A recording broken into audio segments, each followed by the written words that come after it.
What's up? Real MVPs, Ricky Widmer here, and welcome back to, if you're on Twitch, a later version of MVP Sports Live, but an MVP Sports Live nonetheless. I am joined, as I always am, with my, Jake can say whatever he wants, but he's my beautiful co-host, Dave Oster. Hey, everybody. Jake in Twitch chat, for those of you watching on YouTube, said, what's up, beautiful people? And Dave.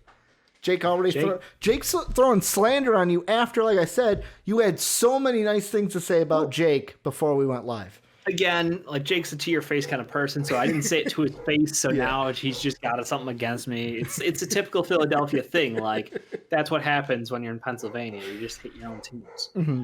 Your friends. You're like, I love Jake. He's like a friend. He's like a dear friend of mine. He is. The guy was in my house. We played we bonded on the basketball court. Yeah, I played really terrible basketball. We love ringing the bell. Ring the bell. Ring the bell, Jake. Ring the bell, everyone. But Dave, we got a jam-packed show. We are talking some basketball today, but we got a little bit of college football, a little bit of college basketball, some NFL/draft discussion. And like I said, NBA, we're two days away from the preseason. That starts on Friday. Fantasy basketball draft on Friday. Should be really fun as well. Before Dave and I get into it all, quick housekeeping. It's usually the same. Discord, if you haven't joined the best community on the internet where most of the hot people from Twitch chat that I see are from, link down below in the description or ! Discord into Twitch chat. Get you into the conversations. And today was really popping. Music, wrestling, gaming, NBA, NFL, they were all kind of popping off today, and not just having the big one, which is we have a lot of NBA fans in the Discord. If you want to support us, patreon.com/MVPvids is how you go ahead and do that. Thank you to our Patreon sponsors, Pat Hill and Philly Sean. Patreon.com/MVPvids, link down below in the description, or ! Patreon into Twitch chat, get you that link. We're on Twitch every Monday through Friday, twitch.tv/MVPvids. We're on YouTube at MVP Sports, so you never miss anything from MVP. And Dave, the first thing we're talking about today, usually it's basketball, but we got to go college football. We got to bump it all the way to the top, all the way up, because the Big Ten, so yesterday it was announced that the Ohio State, the game against Michigan, is canceled. And today, it was said yesterday that today the conference officials were going to meet, basically the athletic directors were going to meet, and they were going to vote on whether or not, usually the rule is that a team needs to have 6 games in order to qualify for its conference championship. And usually it's the playoff as well. But today, according to ESPN, the conference made the announcement Wednesday after its administration council, made up of all athletic director and senior women administrators, voted to eliminate the minimum game requirement in collaboration with the Big Ten Council of Presidents and Chancellors. The Ohio State Buckeyes' place in the postseason became a question Tuesday when Michigan canceled the team's regular season rivalry game because of COVID issues within the Wolverines program. It was the third game canceled for Ohio State this season after others against Illinois and Maryland, and left the Buckeyes with just 5 games played overall. Dave, the question I want to ask to you, because I have some opinions about this, but I'm going to let you talk first. How do you see this? Is this something that's justified, or do you see it how I see it? Basically, I make the graphic, so that's why the graphic caters to my point of view. Is this the Big Ten just catering to Ohio State? They're catering to the money. And let's be clear here, that is all college football is about, and it's the money. They don't give a shit about the kids. They don't give a shit about the players and their careers and their long-term whatever. No, they're there to make money, and that is exactly what they're doing. The ratings for an Ohio State championship game. What up next, Josh Subban? Thank you. Love it. Really appreciate it. But yeah, it's all about trying to make the best possible matchup. And Ohio State brings in the biggest numbers in the Big Ten. So you have to understand that, obviously, well, Ohio State's the best team, and we can't let them go unrewarded for that. We can't dare have like an Iowa in their championship game. Fuck that. That's some noise right there. It would be Northwestern Indiana, which would be the championship. Even worse. No, they're fine here. But like, the point is, the Big Ten came up with the idea of like, we're not playing college football. And then after everybody else decides they got to play college football, but all right, we're going to play, but we're going to give ourselves no room for, an issue. It will be 8 games in 8 weeks, and if you miss, that's on you. You fucked up. Like, there are no makeups. And then all of a sudden it's like, well, our biggest pony back there, our heavyweight, missed a couple games, so we got to we'll just grease the wheels a little bit here. We'll make things happen. And try to make sure they're on national TV and try to get all the money we can out of them. That's what it comes down to. It's complete bullshit, Dave. It is complete and utter. Like, there's a part of me that's like, I want to ease into this. No, I can't. It's complete and utter bullshit because, like, I agree with you. I see how the world really works. They care about the money. They don't care about the kids. However, this has been a season to where, first off, like you mentioned, you made a good point. They said we're not going to play. Then they got pressure from basically Ohio State, Nebraska led the charge, all these, I'm going to say idiots because that's what they were, of, we want to play the season this year. The kids be damned. We don't care if they get sick. Yeah, we want to play football. Too, to be fair. The kids' parents want to play. There were some, but there were, like, it wasn't everybody that was, like, gung-ho. There were obviously two different sides. And, like, for me, I feel like, first off, and I said this to you, to where there's a part of me that feels like, and yet again, obviously, got to say this because some people are going to take this as, Ricky's wishing ill will on students and everything. I hope that no one gets the coronavirus. I hope that no one gets COVID. Basically said and done. But, like, there's a part of me that goes, for some reason, if this Big Ten championship game gets canceled for whatever reason, then it's like the Big Ten is fucked because they play on the 20th.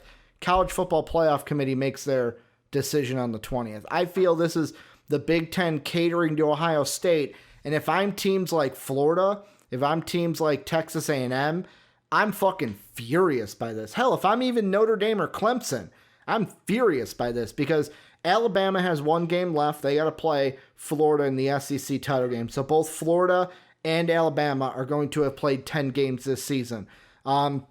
Same thing for Notre Dame and Clemson, except theirs are 11. They're going to be playing 11 games this season. It's really a rubber match of they're going to play in the ACC title game. That match already happened without Trevor Lawrence. That was the big caveat. This time Lawrence will be playing. And then Texas A&M, they're going to have one more game this weekend against, I think they play LSU. So, like, for me, Alabama has played, I think, 10, but they had one postponed or canceled when they played LSU. If I'm any of those teams, I'm looking at it and I'm going, wait.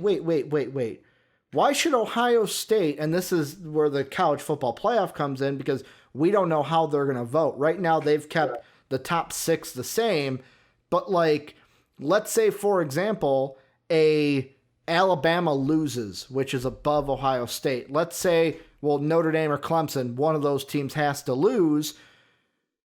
Either of those teams going, wait, that other team played 6 games. They basically had half of the games that we played. Yep. Of course, we're gonna have a greater chance of losing one game because we played almost double the games that they had to play. Yeah. No, it's totally fair. I mean, the question for me comes down to if we do get into a situation where Notre Dame wins again, is Clemson out of the top 4 100%? I mean, that'd be 2 losses. That'd be 2 losses, both to Notre Dame, therefore proving Clemson, get the fuck out of town. What if Alabama wins or loses? What do you do with Florida? If they win, great. You cement Bama there. Florida moves down. But what if Florida wins? Yeah. So now Bama's a 1-loss team. You got Florida moving up. Would Florida jump Ohio State because they beat a top, 3 opponent? Where do you go with that? Like, nightmare scenario is Clemson wins, Florida wins. Who's your top 4? Who's going to the playoffs, Ricky? You tell me. So you said Florida wins and then Clemson?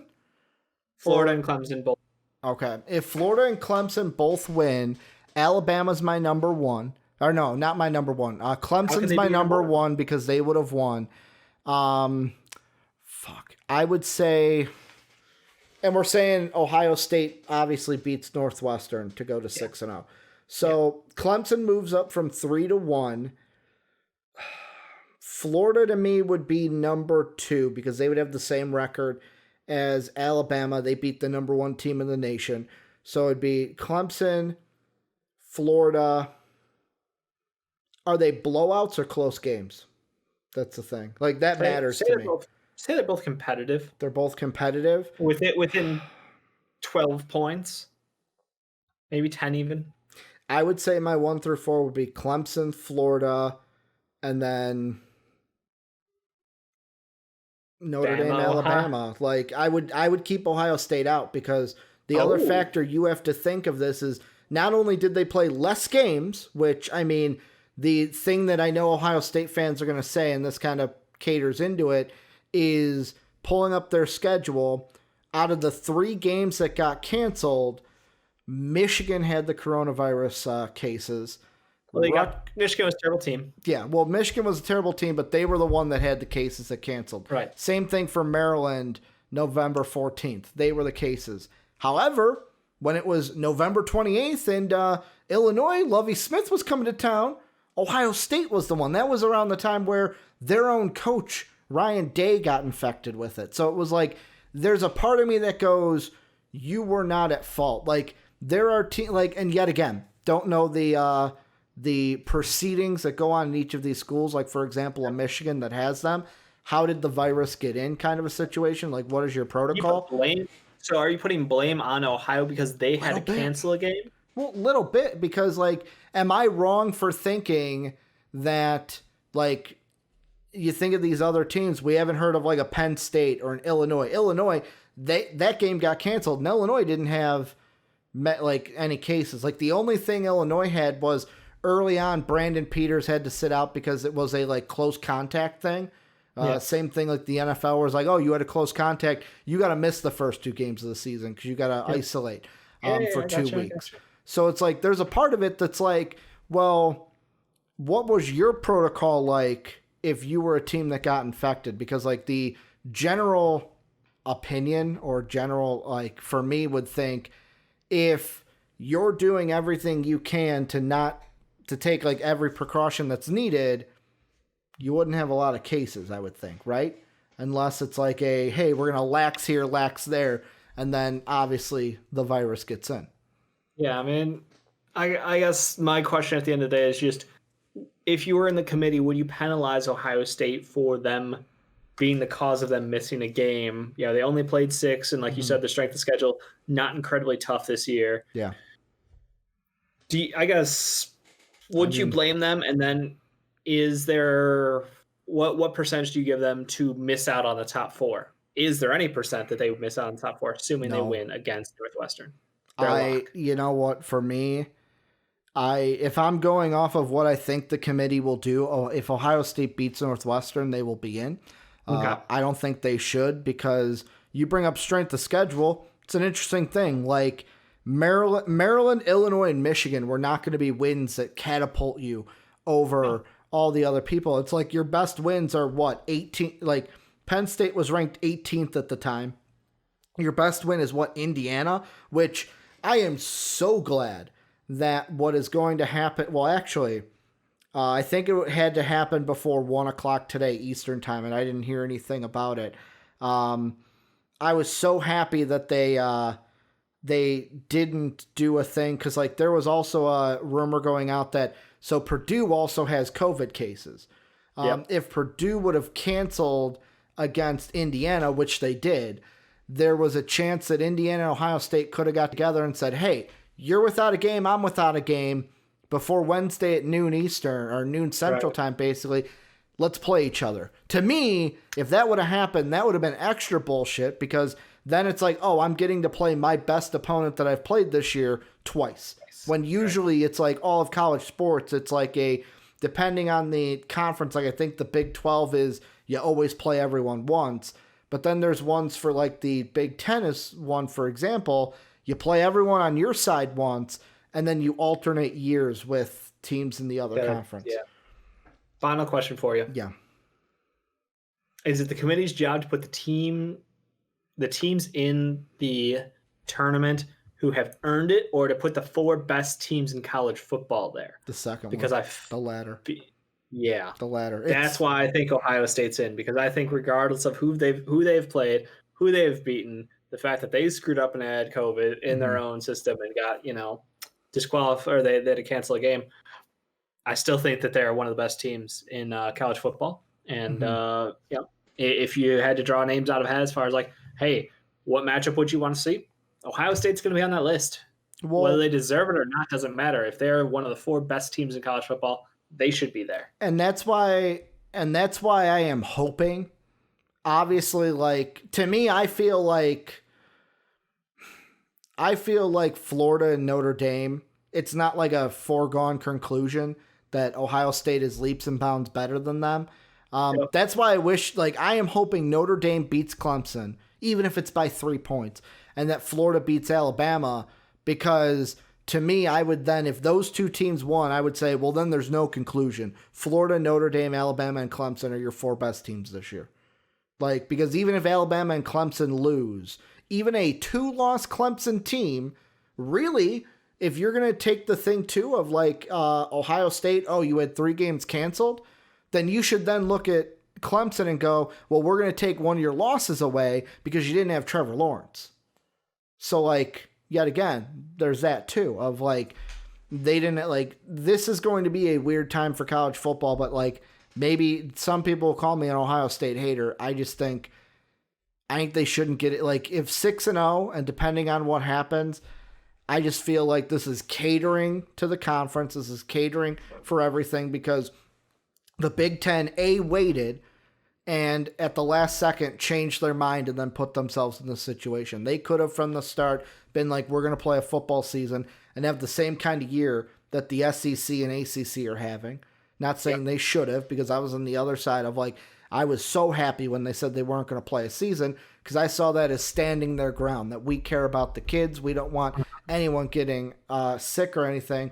And then Eric in Twitch chat says, there has not been enough parity since the playoff system began with which schools can draw the most ratings. I'll be honest, it's been on our sheet for the longest time, Dave. Maybe we have this discussion in the offseason of what is the perfect playoff system? What's the perfect playoff selection process for the playoff? Sweet 16 bracket of football. Like I wouldn't hate it, but like at the same time, it's a 4-week tournament. See, I wouldn't hate it, but at the same time, I do agree with the people that are like, the more teams you add in football, it just becomes everyone makes it kind of a thing. Like everyone already does make it. Like everybody gets a fucking bowl game. Teams who are 500 get a bowl game. Yeah, but that's a different conversation. Like bowl games don't really mean anything in the end of it. Like this would at least be used to something. Yeah, like those games. But I'm talking about like the fucking Chick-fil-A Peach Bowl or like the Heart of Dallas Bowl. Like no one cares these about bowls that. used to mean something. That's what I'm saying. Like I think that basically, and you can call all the outer games like the Sweet 16 of college football can be the shit bowl games, and then you go up into the next tier of games where it's like the more elite bowls, and the top one is the top tier bowl. But like the point is, yeah, I don't think it's a bad thing to have a tournament, a week by week chunk down playoff style. Like you do 4, we're already pissed about 4 and skipping out on teams who we think are better. If you bring up to 8, what are you gonna do? The same thing. Like it's just at some point, you draw the line in the sand. I think 4 is the wrong spot. I think 4 is too exclusive. And because of the way college dynasties happen, Clemson's been there for 5 straight years. So you get a whole lot of fucking Clemson. That's why Alabama's been a dynasty since Nick Saban showed up in town. Dynasty. Plus, there's parities in conferences. Like, it's easier for Ohio State in that dynasty to rule over the Big Ten than, like, Alabama's ruled over the SEC, but LSU has cracked through a couple times. Like... Right. There have been teams that like has been a top team every year for literally ever. Yeah. We're like, just the last thing I'll mention is you say 16. If we're going to do that this year, positive, a team like Cincinnati, which is not going to sniff the playoffs, or a team like Coastal Carolina, who is the Boise State of this year, 10-0. What are they? The Cantateers. the Chanticleers. Fucking like they would make the playoffs. However, then at 16, people would be bitching that, oh, why is BYU at 18? Like, they would become the new Florida if we went to 16. But yeah, this is just, I see it as the Big Ten catering to Ohio State. 100%. Nothing wrong with that, but that's what it is. Yet again, this season's been a shit show anyways, with COVID and everything. Dave, the next thing, we'll kind of keep the college football together in a sense, because on ESPN, Todd McShay and Mel Kiper kind of did a combined mini mock, they're calling it, where they did 10 picks. And for me, for what I will say for us, our 2.0, I'm going to do that when the regular season ends, just because for me, I don't want to do one where like the Giants are a playoff team and then at the end of the year, a couple weeks later, something happens and they're now the 5th overall pick in the draft, because that's how the NFC East has gone. So our 2.0 will be in a couple weeks, but this at least gives us something to look at from the draft. And all I wanted to do was say, okay, this is their top 10 and kind of pick and choose things we want to talk about. This is where they ran it down. So at number 1, their consensus pick was Trevor Lawrence. Number 2, they adjusted Justin Fields. The Bengals at 3, they had going with Penny Sewell, offensive tackle. Chargers at 4, going Jamar Chase. Cowboys at 5, going with Micah Parsons, the linebacker. Falcons at 6, going with Patrick Surtain, the cornerback. Eagles at 7, going with Devonta Smith, wide receiver from Alabama. Panthers at 8, going with Kyle Pitts, the tight end. Lions at 9. This one shocked me. Zach Wilson, quarterback from BYU. And then the Broncos going with, this is going to be a name that I fuck up that I'm going to have to fucking practice this year. Yeah. Owusu Koramoah? Yeah, I think that's probably about the right area. Yeah. I believe he's a linebacker. I would have to look him up. He's from Notre Dame. He's skyrocketed up. Linebacker or an edge? The first thing I want to mention to you, Dave, and the question I want to ask to you, is the Lions at 9. Do you see them going with, like, no matter where they are they going to go with a quarterback? Because right now they don't have a head coach. Well, they have Bevels, but he's not the guy for next year. They're probably going to interview and hire somebody. Right. Should they be looking to move on from Matty Stafford? Like, do you see that as a prime option for the Lions? I mean, if you can get a great deal for Matt Stafford out there in the open market from a team like the Colts or the Bears or, any other team that is quarterback needy, then yeah, sure, you could move on from him. He's good. There's nothing wrong with Matt Stafford. He's just suffered from playing in Detroit his entire career. Like, yeah, is what it is. You don't need to sugarcoat it for the Detroit Lions fans. They know exactly what their situation is. I think they want to see Matt Stafford succeed, and the only way for that to happen is to either build around him, which they have failed to do, or to move on from him and say, hey, we are starting over. I think they got a good guy in Swift, even though he fucked up week 1 and gave the Bears a big old dub right out the gates. I think he's a good player. I think he's a difference maker in that backfield. I think they got to work on their offensive line. They got to rebuild some weaponry on the defensive end. But I just don't know. He's still young. Matt Stafford's still, like, as far as quarterback age, I know he's had an injury history, which, yes, if you are, here's the thing. I hate myself because I'm like, all good teams should draft a quarterback once every couple of years. 32. 32. Okay, sorry. 31, 32. The recent birthday? February 7th. So yeah, not really at all. So he's coming up on 33. He'll turn 33 at the end of the year. End of the football season. Not concerned. Quarterbacks are elite at age 42. So you can play until 50 if you're Tom Brady. Yeah, maybe. So no, I think Stafford's got like 6 good years left in him, no problem. Each needs to be taken care of. You can't let the man have a broken fucking back because his offensive line is trash. Yeah. I think the smart move is to take a quarterback. Yes. Do I think it forces him out of town? No.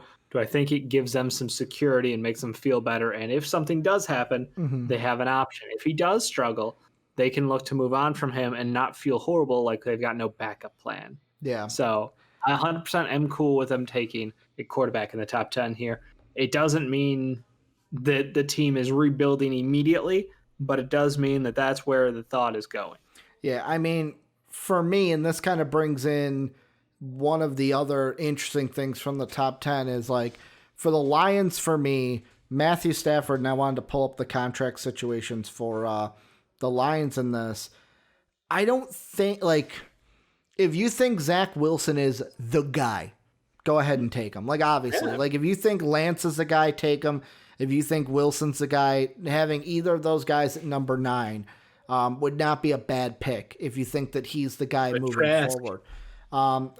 Trask could rise. I'd say depending on how the rest of everything, like he's a guy that needs to finish the year strong. He's going to be a guy that benefits from us diving into his tape. That could be good or bad, but also he's a combine and a pro. Numbers, he does. He's got better. Like I think JD even says he's a better season than Joe Burrows did last year. But like he's going to make his mark at the combine and pro days or recording pro days, depending on how we are by the time we get to the draft. Yeah. But like Stafford's under contract until 2023. I got to click on that to see what that 2023, it's like a yellow number, which I'm not used to. But like for me with the Lions, a big thing they're going to have to deal with this offseason, Marvin Jones, Danny Amendola, Kenny Galladay, Jamal Agnew, 4 of their wide receivers are up at the end of the year. Wow. So it's like... I assume they're bringing back Galladay. Yeah, I expect Galladay to get it, but it's like Danny Amendola, Marvin Jones, like depending on how much they want, like do you really want to bring any of those guys back? To me, I look at it and I go, and this brings in the other side of it and kind of brings in the Eagles pick where the Chargers getting Jamar Chase, I kind of looked at and went, that's interesting because I never looked at the Chargers as like a dire need at wide receiver, but that would be a BPA pick. Keenan Allen with Jamar Chase would be like, holy shit, that's a good thing. And obviously them missing out on Sewell, which offensive tackle would be the Chargers' biggest need. The Panthers going with Smith, though, it's one of those things of how is everyone looking at Jaden Waddle's injury with Alabama? Because it was Chase Waddle, then Smith. Now this tells me that are the experts thinking it's Chase Smith and now Waddle's down? Like, are we going to have to wait? To me, it's like, I think it's at the combine, everything will square out. The injury, he'll get looked at physically. But like, for me, that shocked me because I still have Jalen Waddle as my second best wide receiver over his teammate Devonta Smith. Yeah, I mean, both these guys on tape have some incredible work. So, like, I think this is another situation like last year. You watch multiple wide receivers go from one team, and you're like, honestly, put them in a bag, shake it up. It depends on the system they go to. Depends on their quarterback. Depends on, the given day who's going to have the better career. I think this could be a very similar situation. I do like Waddle, but I do like Smith. It's just where are you going to go? Like, could I see them both succeed at the NFL level? 100%. It's just a matter of personal preference because they're different style of wide receiver. They're not both the same exact, template for a wide receiver. So, yeah, I mean, it's just, and plus the Eagles, like they're going to need a wide receiver. I think they're going to for need sure. About 3. Just they should the first 3 picks of taking after former Bears players and just go pay Allen Robinson. Huge win. It's that easy. You guys just keep digging out of our, dumpster. Just go pick up Allen Robinson. Side question with that, and I'm asking you, Bears fan. If you're the Bears, do you let Allen Robinson walk or do you franchise tag him and then try to trade him? It depends who got under the tag next year. Like who else is in competition for said tag next year. Good point. He doesn't want to be here. That's very clear. So the tag is just a great move if we can get picks back. I think that it wouldn't be the worst financial move for us, but it just comes down to if we have someone else who we want to keep around and they want to be here, we just are in a contract situation where we can't do long-term quite now. I think it's better to go that route if possible than to do the greed play of like, haha, we got you, motherfucker. Like, somebody's going to have to pay up to get you now. Yeah. No, I mean, to me, if I was going to franchise tag him, maybe it's just how I think I would be as a GM. I'd just be like, yo, Allen, I'm gonna franchise tag you, but we are going to move you. Give me your list of teams. You are not staying here. Like, I am only franchise tagging you so we can get something out of you, and not have you walk. Because, like, I agree with Jake. Robinson could be a top 10 wide receiver if he actually gets a quarterback. Kind of like the thing with Chase here. Like, I like it because it's like, holy shit, you're giving Air Bear a weapon like Jamar Chase. Like, giving him Waddle, or because, like, Jake also says it's a hot take. I don't think it's that much of a hot take. Like, Mike Williams exists. I mean, yeah, well, Mike Williams, Keenan Allen, but, like, giving him is that the problem? Or should the Chargers look at it and go, you know what, Sewell went above us at the Bengals, we're just going to go with the next tackle down, whether you think that's Cosme from Texas, whether you think that's Leatherwood from Alabama, because some people think that Leatherwood's actually the best left tackle in this draft, not Penny Sewell. Should the Chargers just be tackle or bust, or should it be hey, Sewell went above us, Leatherwood or Cosme are outside the top 10 or later than 4, and we're just going to go BPA here. Like, that's why that pick jumped off the page to me, because wide receiver is not a big need for the Chargers. They have Allen, they have Williams, and, like, what, Chase would be then the number 3, which I guess would be you just have more riches. Probably jump Williams, but I mean, like, Williams, there's still hope there. He's not totally toast. Mm-hmm. I just think, again, it's if you want to spoil your quarterback, that's the way you do it. You either to lock down the offensive line a little bit more, which they could do. 100%. No one would argue with them going after another offensive lineman, because you can never. That's a position where you can never not have enough health. Like, look, as a Bears person right here, we got like 14 offensive linemen dead, just dead. We're playing with practice squatters and random guys pulling off the street. Like, Ricky could be our right tackle next week. We don't know. Having 3 wide receivers who are very good is awesome, but having the security to know that, hey, we got like 3 blue chip guys on our offensive line, that's how you build a successful offense. Like, fuck all the weapons. That doesn't even matter. If you don't have an offensive line, you aren't moving the ball. Yeah. And I mean, that's why it's like I fall into the camp of offensive line or bust. And if you're sitting there at the Chargers and you're going, hey, Leatherwood or Cosme are not in this area, trade back with somebody. Like, if Chase is sitting there, call up a team like the Bears, call up a team like the Eagles, call up a team like the Lions, like a team that could call a team like the Patriots. Patriots wouldn't trade up. That's not what Bill Belichick does. Bill Belichick does. He trades back, if anything. But, like, yeah, I look at it and I go, if the tackle's not there, trade back. Like Jake mentioned in a Twitch chat, you trade back. The only other pick that I questioned here, Dave, was the Panthers one of Kyle Pitts. Not because I don't think Kyle Pitts is worthy of this, because if a team like the Patriots were up there, or a team like Jacksonville was not number 2 and were a little later, I could see them going with a Pitts. However, with the Panthers, I look at it and, like, their top 3 needs, I would say, are linebacker, cornerback, and then offensive tackle. And it's like, I see guys around that area that fit with more of their needs than a Kyle Pitts, because there are also tight ends later in the draft that are maybe not be the number 1 tight end, but they're good tight ends. Like a Brevin Jordan out of Miami? Yep, I think he could be good. Like, even if you have to trade back into the first round and get, I think his name's, it's like Freiermuth, the kid out of Penn State. Yeah. Like, depending on how he goes, because he's a guy that highest, it's like mid first round, but he could be a guy that slides to, like, look at Hawkinson and stuff like that. We thought Fant and Hawkinson were going to go so high, and then they fucking dropped. Yeah, I think the difference is Kyle Pitts literally gives me wide receiver vibes at tight end. Like, he has incredible size, good strength, and great hands. And his stats have gotten so inflated by playing in that Florida system with Trask. Like, what he's over 10 touchdowns, right? I think so. Let me pull it up. He's double digit, which is insane. Like, he's a guy who his stats are one thing, but, like, he on the film is like, oh, you want to go get a tight end? You want the next, like, Travis Kelce kind of tight end? You want the next guy who's going to just be a huge threat George Kittle, Travis Kelce. It's these guys who 11 touchdowns.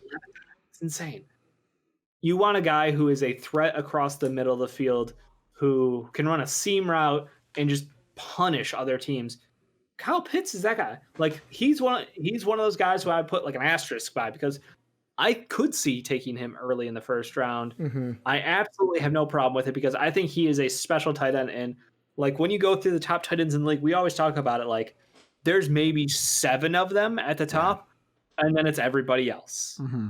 And if you have one of those difference makers, you are special on that team, and your team is special for having you.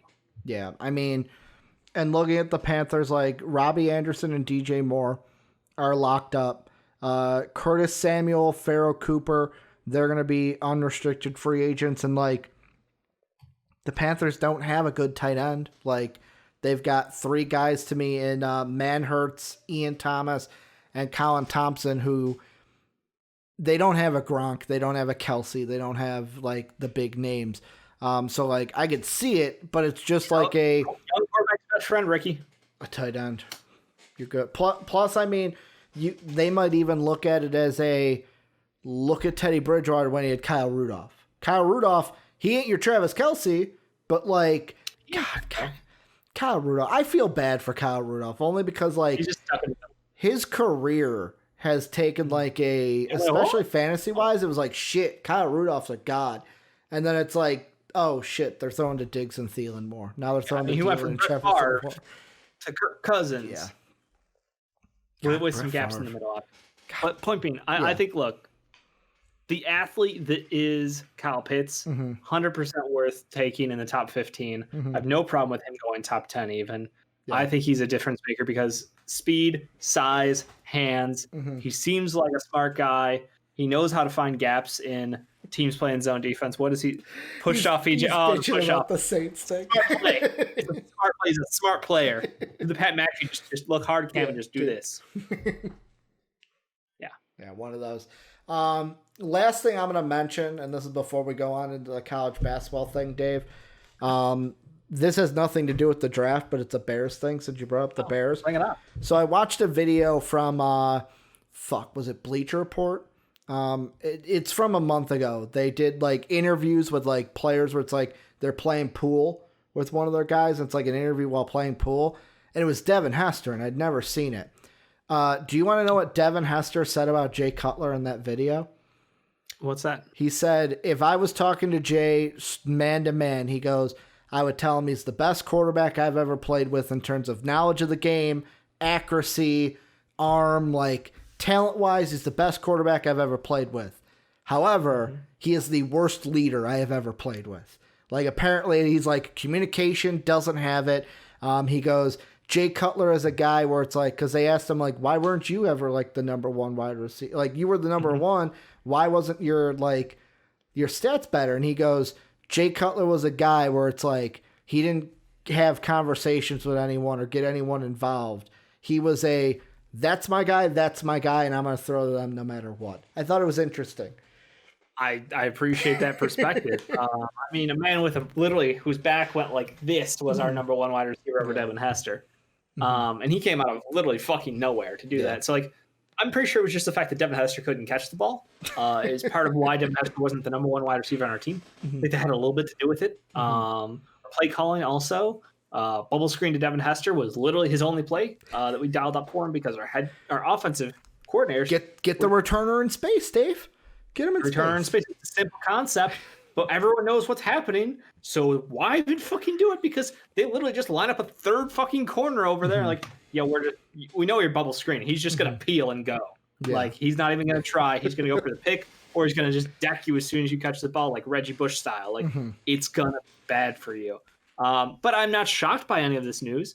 Yeah, of course, Jay Cutler is the best quarterback in Bears history. We get it. Yeah. But yeah, Jay Cutler has a personality that's not conducive to being a leader. Yeah. He is a quiet guy who keeps to himself, who, I mean, look, just from watching him and Kristen Cavalier together, like, you got some insights into Jay Cutler and who that man is and what he cares about in life. Yeah. And I love him. But yeah, none of it's a surprise to me. Like, no shit. And the funniest story he told was apparently Brandon Marshall was not afraid to tell Jay Cutler what he thought. And Brandon Marshall thought that his biggest thing was like, yo, I got you paid in Denver. Without me, you wouldn't have been a Pro Bowler. You wouldn't have got that contract. So you should be thanking me.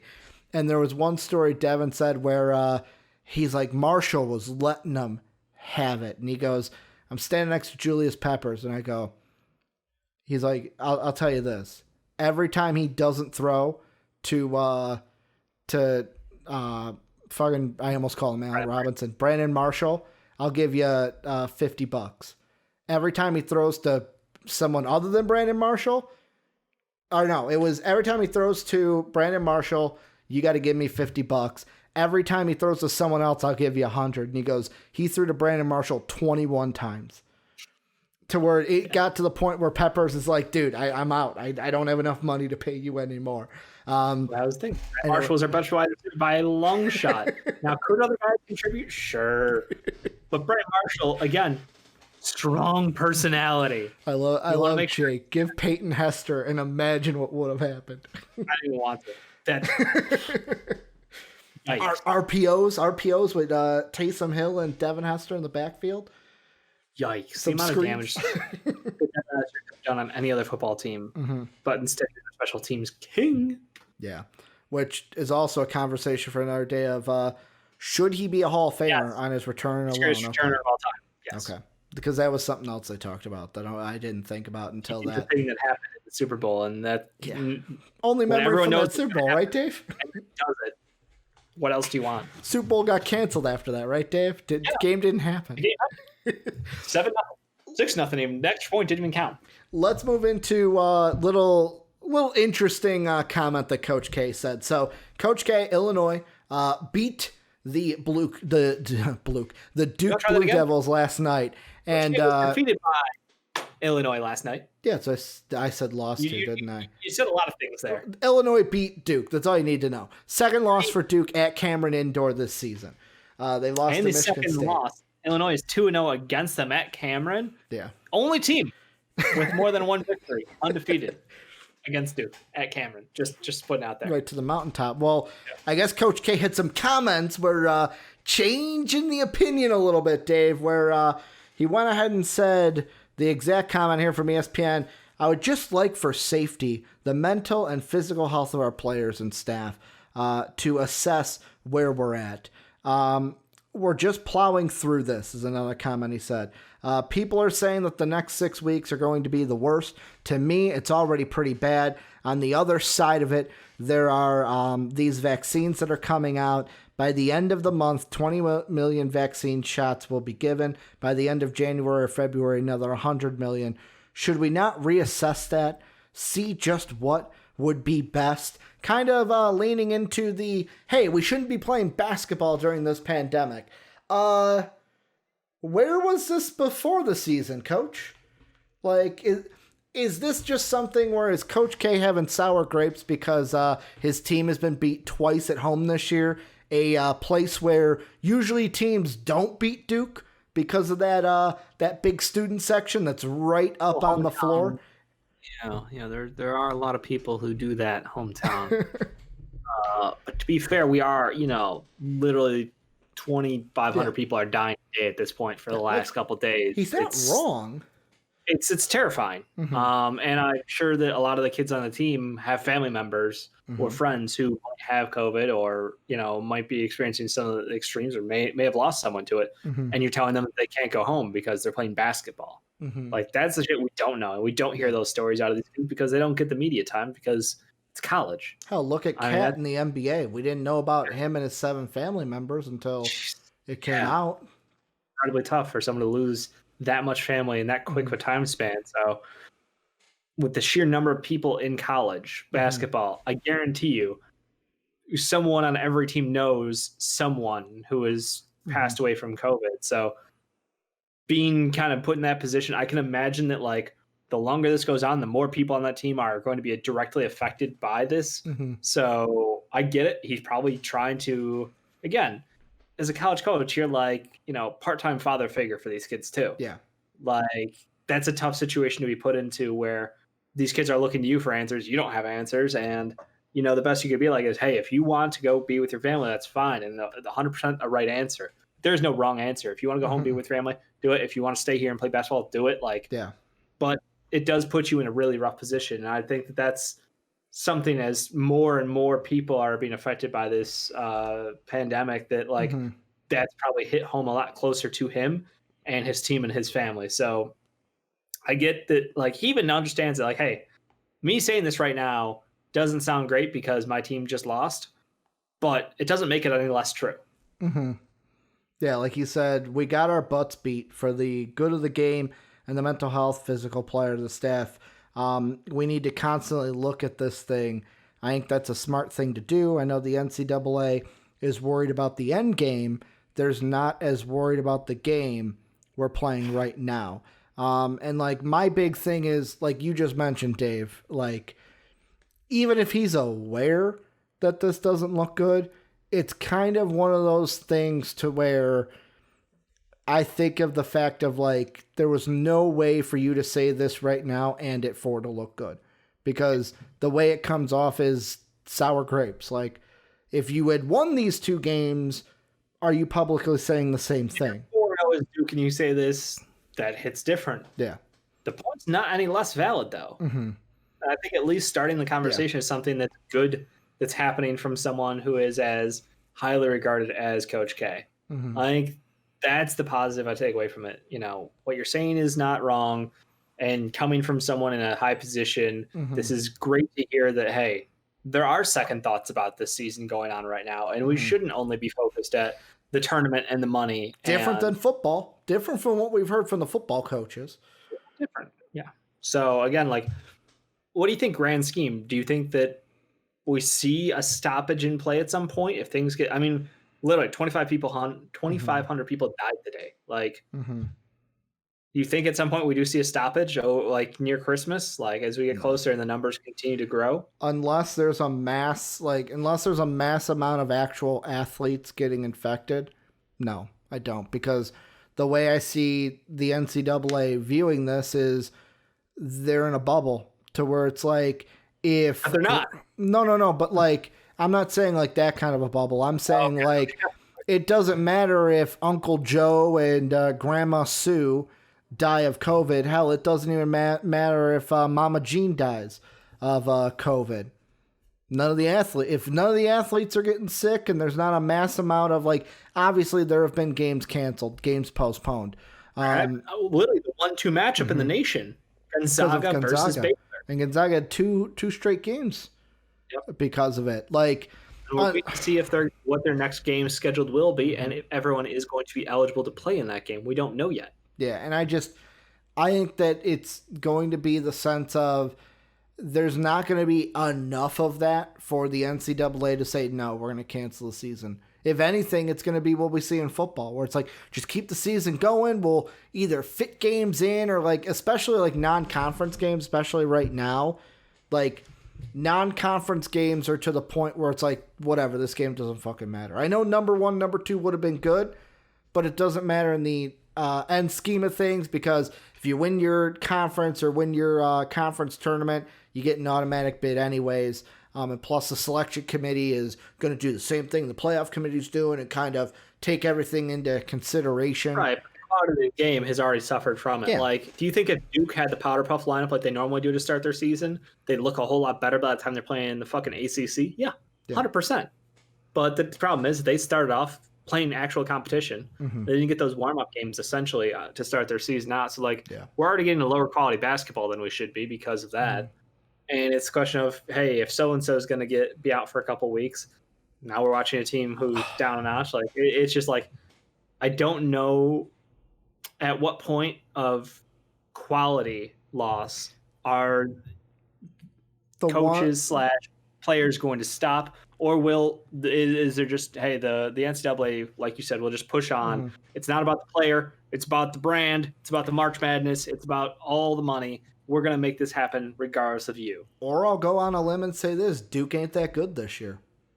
Oh, there is that. Yeah, the whole thing of quality where it's yes, I understand. It's not just a Duke problem now. Yeah, I understand where you're coming from, but looking at this game that happened last night, Duke, Illinois, like I look at this and the first thing I think of is what Coach Brad Underwood said after the Baylor game, where it was like, that's tough defense. Iowa's got to understand that's the defense they're going to play against them. Good thing we're not playing a team that plays as good of defense as Baylor does.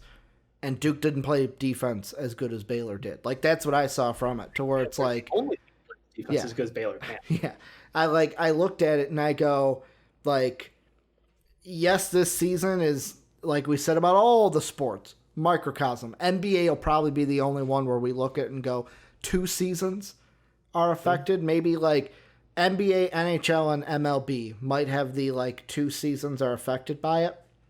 Because they had it at the beginning, and then they're starting a new season so soon. But, like, for college football and college basketball, we're hoping that this is the only season affected by COVID, to where, yes, I do understand what you're saying, where it's like, we didn't have the normal off season. We didn't have the normal, like, usually Duke plays like 2 exhibition games against schools that they beat 100-30. And then it's like, okay, we got a little bit of a cupcake game, 1 and 2, which they still had some of those. Like, I think they did, like, their first 2 opponents were teams that were not Michigan State, not Illinois. They were like, I know the Elon game, I think, got postponed or canceled. But, like, other than that, you didn't have the normal run-in. So, like, I understand that that's the schedule different. was, let's see. They played 1 game against, who the fuck is this? Copen State Eagles. Exactly. That was it. Then it was Michigan State. Okay. Because then Bell Knights. Then it was it was the Elon game that got canceled or correct. Postponed. Okay. Whatever their opening one was, yeah. Yeah. So, I mean, I get that part. 2 games and then 1 powder puff game. So, yeah, like that's 3 games of getting yourself in better shape to have better quality. But the whole point is like, hey, basketball is different than football in my mind. Yeah. The team is a little smaller, which helps. But at the same time, 1 player being out means a whole lot more. And if 1 player gets on a team, the whole team's shut down for a while. You're going to miss out on, 4 games maybe? And then you're going to miss out on more games from that 1 individual player who may or may not experience, minor or severe symptoms. So, like, I'm just concerned at the point of, like, at some point something could go wrong. I know college football is going to be like, hey, we're fuck it. Like, Trevor Lawrence goes down and we're in the Final Four for the national championship. What happens then? What if they lose, a top player in one of the top 4 teams? Yeah. Don't give a shit. They're just playing. It could be the worst game ever. They don't care. One question I want to ask you is, and this kind of brings Kentucky in because we've talked about Kentucky too. Is this year really going to put I kind of want to say like a tax on schools that have been like the one and done parameter, where like Kentucky is usually that team where it's Coach Cal has a ton of one and doners. And is this season going to be like, hey, if you've got a couple one and done, like big athletes, maybe your team doesn't do as well? Because like Illinois, you look at it and it's like, yeah, we got Curbelo and Miller that are freshmen, but like Io is a 3rd-year player. Kofi is not a freshman. Georgie's not a freshman. Trent Frazier's that, like, is it going to be where these more upperclassmen heavy teams, Baylor, Zag, I believe, has more upperclassmen. Illinois, are they going to be the favorites in a year like this? Because it's like, oh, they've been basically... Older players are always favorites. What? Older teams are always favorites in the tourney. I mean, to a degree. Literally, Anthony Davis is the last person to fucking, like, heave his team through the fucking playoffs. Like, we watched that young Duke team with Zion, RJ, and Cam. Obviously, we know about the injury, but, like, they got their shit knocked in. Let's be honest. You can be a top-tier team with a bunch of young kids, but, like, yeah, it does not mean that you're going to win in a tournament when the games are close and, like, it comes down to role players doing the little things to win games. Yes, individual performance in basketball has never meant more, but, like, I don't think that we're in a situation where no. Older teams always are favored in the tournament because they have better players who have been around longer. It's just Just because they're a better college player doesn't mean they're a better prospect. That's what you got to remind yourself. Yeah, I don't know. I just maybe like that thought just came in because like Kentucky's been one where they haven't won it all, but like by later in the year, it's usually been a like we've never had it to where like maybe it's because Duke has lost 2 games early on, Kentucky's lost 3 games early on now to where it's like maybe this year because of all the parameters, it's just going to be different than anything we've seen before. I think it's just because they don't get to practice as much. They didn't get the warm-up games that they normally get there. The whole point of going to one of these schools is playing for a coach that everyone loves and respects and getting nationally televised games with scouts attending every single game and some practices. Yeah, that's why you go to those schools. That's 110%. Has nothing to do with winning or losing in college basketball. That's a fucking like whatever. That's not even in my realm of thought if I'm a kid trying to make it in the NBA. College basketball is an experience, but it is all about marketing. And that is 100% the reason why. Shit, you hear the guys in the G League who sign up for the Ignite shit. They're like, I'm not saying it, but I wish I was playing on national TV, for one of these top teams. Yeah. But instead I'm working out in some gym. There. Yeah, because they may be better players, but like they're working out in gyms, getting help from professional, coaches, trainers, all the best that they could possibly get, but they're not on the radar because they're not playing nationally televised games. So you could see someone like Josh Green's stock being lower, Kuminga's stock being lower, like Daishan Nix, someone who's benefited from being on this team with better talent, and he'll probably be a better player for it, but he might not go as high because he's not out there for everyone to see on a national market. I kind of almost, the last thing, and this is like my, not retort, but like just response to it is, like I look at this past draft we had though, where Edwards obviously went like, so the thought doesn't completely finish out that way where like Edwards was on TV more so than Wiseman and Ball.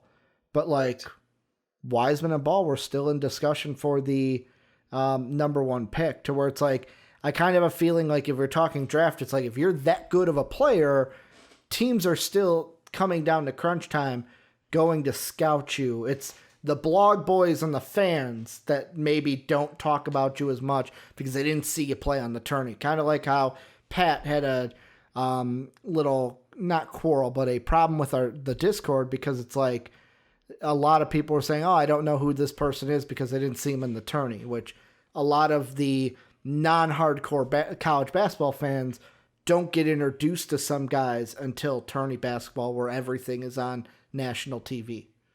I would argue that LaMelo Ball has had more publicity than anyone who's ever been in college basketball. Because of the Ball brand, you're right. Point taken. He's been on national television since he was 14. Good point. Also the only player I know who has been on the WWE Raw, Hey, Karl Malone and Dennis Rodman were on WCW. The only high schooler who I know who's been on Raw who's not in the Make-A-Wish Foundation. Let's put it that way. Who's not in the Make-A-Wish? He said something else, Jake. Pretty sure he said something else. Yeah. But yeah, let's not go there. Yeah. The point is, you cannot type that. You are correct. Type that. And James Wiseman obviously was famously controversial, but he was the number 1 overall pick out of the high school. He was the number 1 high school player, and he went to go play for Penny fucking Hardaway on a super team and got like that. I would say I don't 100% disagree with you, but I do think that talent does shine. And you're right. Casual fans, the tournament means more because it's the spotlight. But I would also say to people who love or people who love to shit on that is like, the tournament also puts people in a situation where they don't have experience before. Like those are win or go home games, and you can't practice for that kind of pressure. Yeah. Some guys are on a level where they can excel. They elevate their game under pressure. And those are the guys you want on your team. That's the Tyler Hero that we saw. He's someone who excelled. That is the Steph Curry. I would say Steph Curry. Yeah, they never Steph Curry didn't win it, but how deep he brought a team like Davidson for like 3 straight years. It's all about making the moment and handling yourself under pressure. And we've seen time and time again. Not everyone who does that is a superstar. Obviously, Babyface Davis. What's up? I was gonna say Glenn Babyface Davis wins a title at UNC, NBA career not. He get a ring still. Yeah, he got a ring, but it wasn't like a We thought his NBA career would be a little bit better than it was overall. Anthony Davis is my point. You know, it's like, yes, superstars have had great runs in the tourney and looked great doing it. But at the same time, it's Jarrett Culver, someone who was like struggling early in his career. And he was someone who was a darling going into the tournament and got exposed in the tournament, though. That was the difference. Someone who came out looking worse because he could not carry a team on his own, because his shot selection was poor, because he couldn't knock down shots without the help. And it's like, the tournament is like a giant magnifying glass for a college career. So while it is extremely naive to be like, oh, you don't know that guy because you didn't play in the tournament, it also lets scouts and lets people who enjoy game basketball see these kids through a magnifying glass. Like Chumo Keke, someone who, without the tournament, I wouldn't absolutely gush and love, because I got to watch him do something not only in his conference tournament, but also then the actual tournament. So it's just, there's a lot that goes into it, but I don't know what the topic was anymore, man. I mean, I love this. I love it. Like, and this kind of makes me excited for the mock draft we're going to be doing soon, because like we're going to be looking at these prospects for the first time in a draft setting. But let's switch gears. Let's go to still talking about college guys, but wet boys. These are the dampest of dudes, the soggiest of shooters, the moistest of men, and sometimes the mistiest of misses. These are our wet boys, our players of the day from the previous day. Usually how it goes is Dave picks a wet boy, I give a wet boy, and then the patrons, silver and above, if they want to nominate a wet boy, they have the opportunity to each and every day. So patreon.com/MVPvids. I thought about this today. If you sit there and you're saying, you know what, Ricky, wet boys, I see it every week. You guys don't give love. Like Justin Fields, I thought, has never gotten a wet boy. He has not gotten a wet boy all year. If you're sitting there going, you're not putting respect on X player, well, guess what? Like X player, you become a patron, then you can put love on that player. Like $5 a month. You can do it for 1 month. Fuck it, who cares? $5 a month. You can put some love on a player that you think we're disrespecting. Patreon.com/MVPvids. But Dave, just you and I, wet boys today. You usually go first. Who's your wet boy December 9th, 2020? I'm going to repeat here already in this early college season. Both of ours are repeats, let's be honest. That's true. I believe when you picked your player, I also picked my player. So it's a repeat of a week. I knew who your player was. Yeah, exactly. I want Jalen Wilson here. Again, I don't know how good he will be as a professional basketball player. His stock is rising very quickly. He is a good sized wing on the outside who can get you buckets. And I mean, get you buckets. Consistency. Obviously, we've only had a handful of games this season, and this is effectively his rookie season. I just don't want to overshadow. We all understand what Cade is doing. I'm not blind to Cade Cunningham, 29, 4 and 3, or you 4 said and you 4. almost gave it to him. I literally almost did, but it's just, I feel like wet boys for me, I always try to shine a light somewhere where they're not necessarily a giant spot on someone. So Cade has the national spotlight. He is the guy who is the number one pick and is undisputed in my mind. Like, it ain't even fucking close how much of a uber talent Cade is. I said before, if I had a big board behind me, just write the word Cade Cunningham right here and leave it in front of the marker, because that shit ain't changing. Put a number 1 there. I mean, but Jalen Wilson, hell of a fucking game. That's all I want to say here. Hell of a game. Also, I was wrong. The last time I picked my wet boy, you did not pick Wilson. You picked Jalen Johnson. Yeah, I'm sticking with the Jays. Yeah, I think it was Jalen Johnson. Let me double check. Yep, that was his. He's had an up and down season. Let's see. Yeah, that was the game he put up 19-19. 19 points, like 19 boards. Yeah, 19, 4, and like 2 or something. Like he's a stat line alpha. But you guys know who mine is. Illinois plays. Illinois is a good game. You beat Duke. Io DeSumo. Like, that's just what it is. Like, this is a kid. I thought I was going to take more hate for it when I said that he's going to be a top 10 pick this year. But, like, he's proven it. He's totally proving it. Like, he is the one prospect too, Dave, where, like, you mentioned the, like, I don't disagree with you. Like, I'm going to go to a school to get national kind of attention. Io, let's be honest, might not have been looked at like other recruits. So like staying at home at Illinois wasn't a hard choice for him. But like he is the one that I kind of feel like has a connection to the team, and I love seeing him play.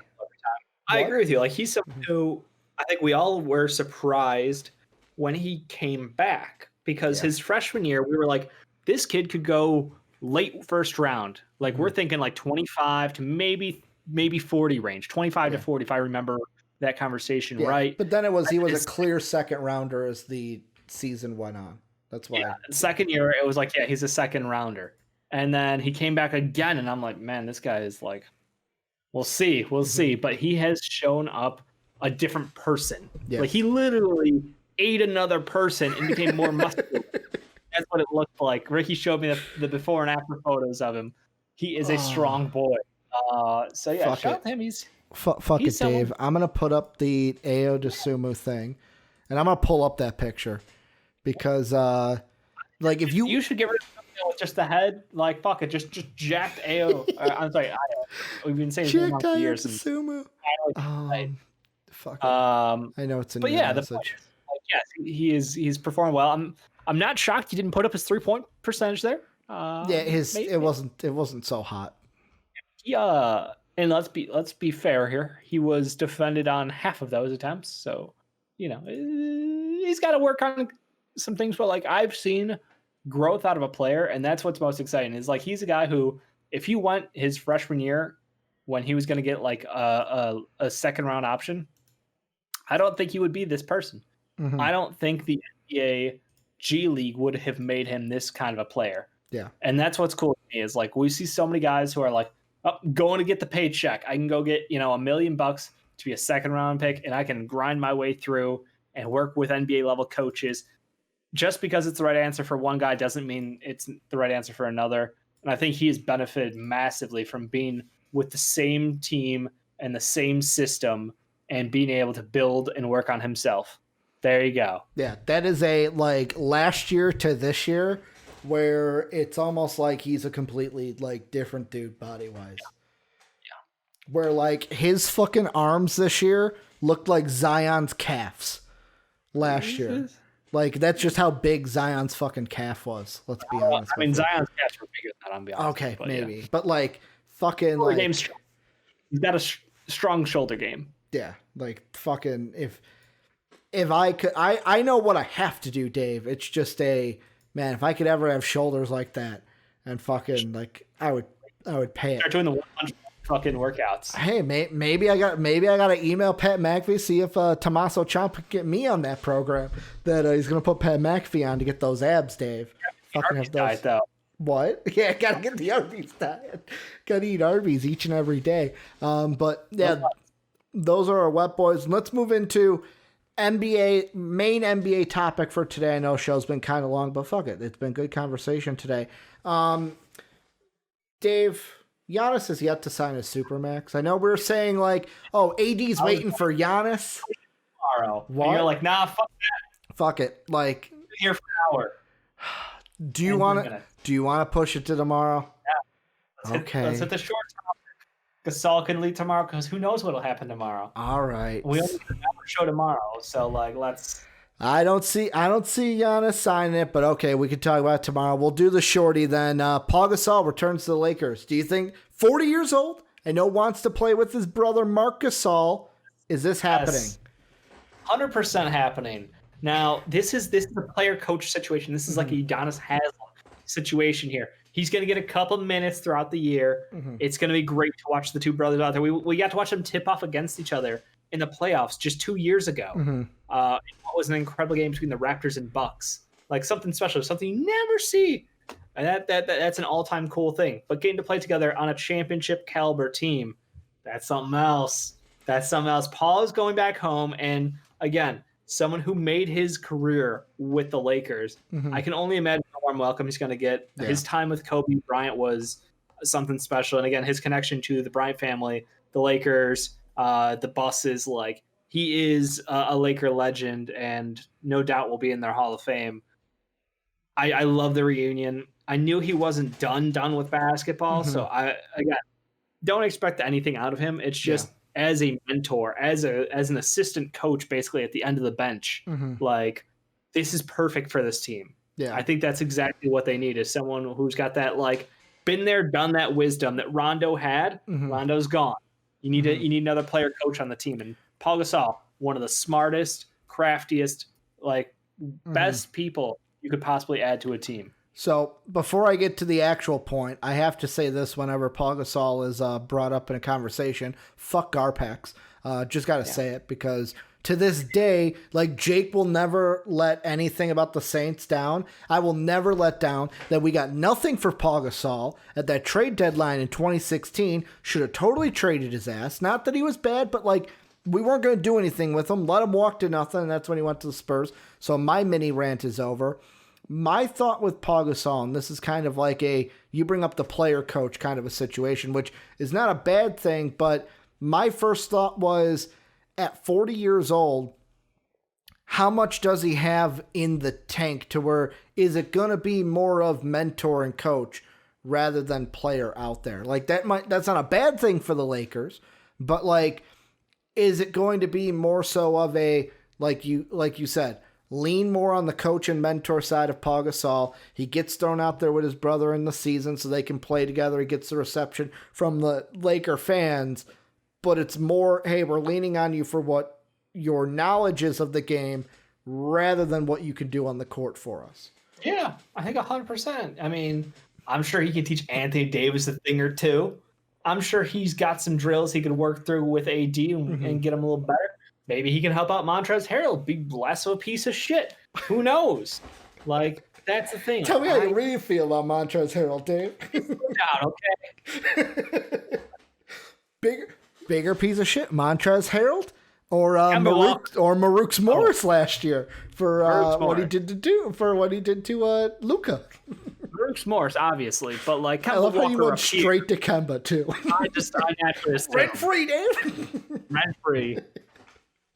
But yeah, I love it. I think it's, again, it's a smart move to add in someone on your team who has got that kind of game feel and that experience, that level of leadership in the locker room, because LeBron James is a leader. Don't get me wrong. He is he's the best player in basketball right now.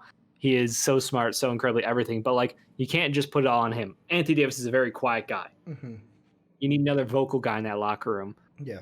Sure as fuck isn't KCP or Wes Matthews or Kyle Kuzma. Like, having someone like Paul Gasol as a stabilizer for that locker room. I think this is a great move. And I don't know if you heard, I think Tyler Hero was talking about Udonis Haslem. Yeah. And, how much he added to that team, basically just being there. And now we see Evan Turner is going to be a coach, I think, for the Celtics, and who's another player is actually moved over to the full coaching role too. Corey Brewer, I think. Corey Brewer. I think Brewer is going to be a coach somewhere.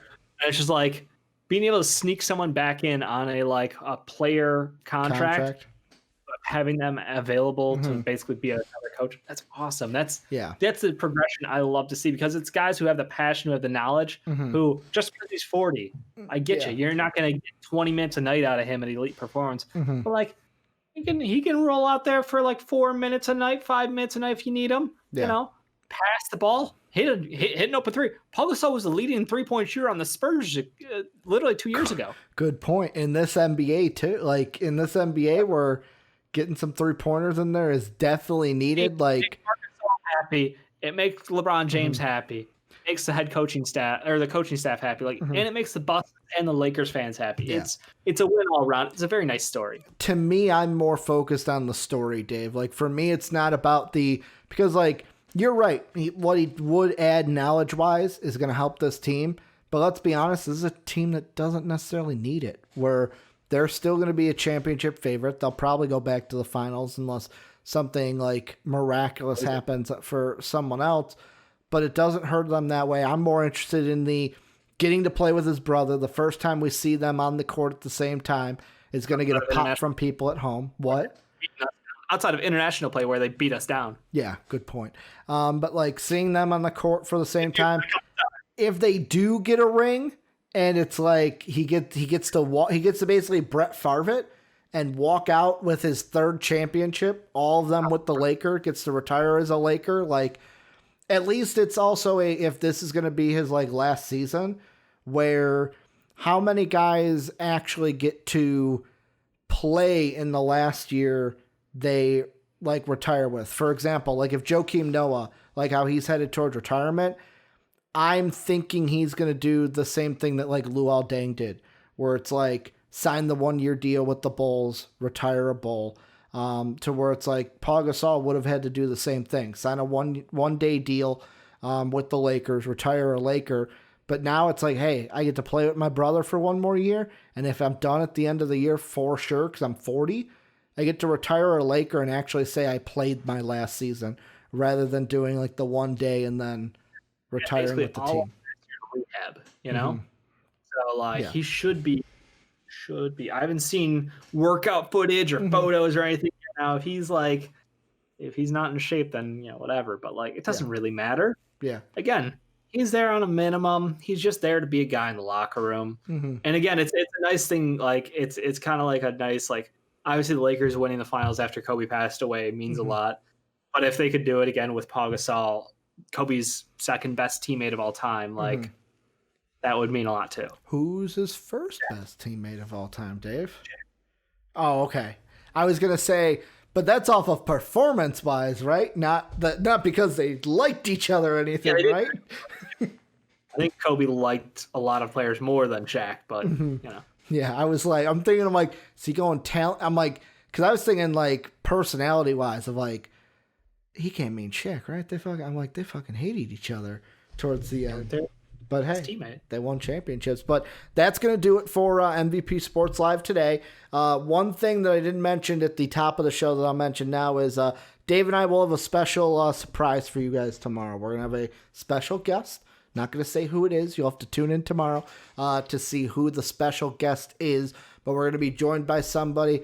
Show we're going to try to start, or actually we'll have to start around 5 o'clock Central Time, because it's going to lead us right into the Game Awards, watching it soapy. If Dave wants to watch it with us, he's more than welcome to. But we're going to be watching the Game Awards, reacting to everything that is going on there. So it should be a great time all around. Remember, join the Discord if you haven't already.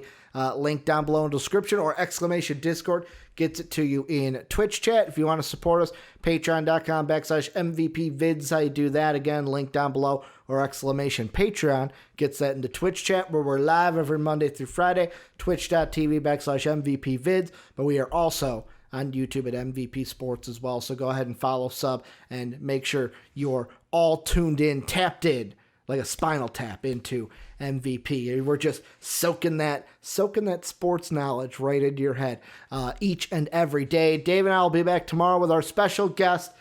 But as always, thank you guys for being great, and have a good day, everybody.